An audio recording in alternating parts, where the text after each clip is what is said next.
আমাৰ 2024 চনৰ যি ভোগালী উৎসৱ বেঙেনাটি গাঁওখনে আজি মানৰ দিনৰ পৰাই যেতিয়া গাঁও স্থাপন কৰিছে তেতিয়াৰ পৰাই আমাৰ এই পৰম্পৰাটো চলি আহিছে।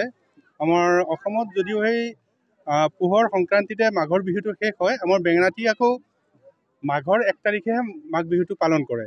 তো আজি 3 তাৰিখ হোৱাৰ এই বছৰ এটা ব্যতিক্ৰম হ'ল, এইটো হ'ল আমাৰ গাঁওখনে আকৌ বাথৌ ধৰ্মৰ গ্ৰহণ কৰাৰ পিছত আমাৰ মঙলবাৰটো সম্পূৰ্ণ নিৰামিষ হিচাপে আমি পালন কৰোঁ। সেইটো কাৰণে এটা দিন আমি পাৰ হৈ আজি বুধবাৰে সেই ভোজটো আমি ব্যৱস্থা কৰিলোঁ।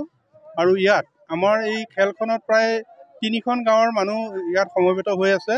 বেচিলিমাৰী, কাৱৈমাৰী, পাতলি, মাজৰাতি, বেঙেনাটি আৰু ৰধলা এই কেইখন গাঁৱৰ আমাৰ খেলত অন্তৰ্ভুক্ত হৈ আছে। প্ৰায় 1000 পৰিয়াল আমাৰ ইয়াত সমবেত হৈ আছে। আৰু বছৰটোত 364 দিনৰ পিছত আমি প্ৰত্যেকে অপেক্ষাত থাকোঁ এই ভোগালী বিহুটোৰ কাৰণে। 364 দিনে আমাৰ মহিলাসকলে ৰান্ধি বাঢ়ি খুৱায়, কিন্তু এই দিনটো আমি পুৰুষসকলে ৰান্ধি বাঢ়ি মহিলাসকলক আমি আপ্যায়ন কৰোঁ। তো সেয়া আনন্দৰ বিষয়। আগৰ দিনত ব্যৱস্থাবোৰ আৰু বেলেগ ধৰণৰ আনন্দ আছিলে, কিন্তু আজিকালি খুব সুশৃংখলভাৱে পালন কৰা হৈছে। আৰু এনেধৰণে একেলগে থকাৰ ফলত আমাৰ যিখিনি উন্নতি বা মৰম প্ৰীতি হৈছে, তাৰ কাৰণে এই উৎসৱত আমাৰ কোনো ধৰণৰ লোকচানৰ কথাটো নাহেই। প্ৰত্যেকেই যি পাৰে ইয়াত অৰিহণা আগবঢ়ায়। আমি সেইমতে পৰৱৰ্তী সময়লৈকে এই উৎসৱভাগী আগুৱাই নিয়াৰ কাৰণে আমি চেষ্টা কৰি আছোঁ।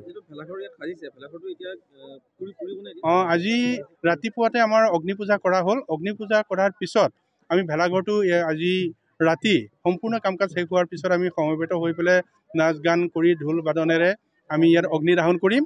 আৰু কাইলৈ ঠিক ইয়াৰ পৰা এমুঠি এঙাৰ নি পেলাই নিজৰ নিজৰ বাৰীত দিব। বোধহয় সেয়া বিজ্ঞানসন্মত কিবা এটা চিন্তা নেকি, পটাছ চাপ্লাইৰ কাৰণে খেতি বাতিত সেই কামটো কৰা হ'ব। তাৰপিছত কাইলৈ আকৌ ইয়াত চাফাই কামখিনিও কৰা হ'ব। ইয়াত যাতে প্লাষ্টিকৰ কোনো ৰেচিডিউ বা প্লাষ্টিকৰ কোনো আৱৰ্জনা থাকি নাযায়, সেইটো কামখিনিও আমাৰ ৰাইজে কাইলৈ আৰু এটা উৎসৱ হিচাপে পালন কৰে সেইখিনি।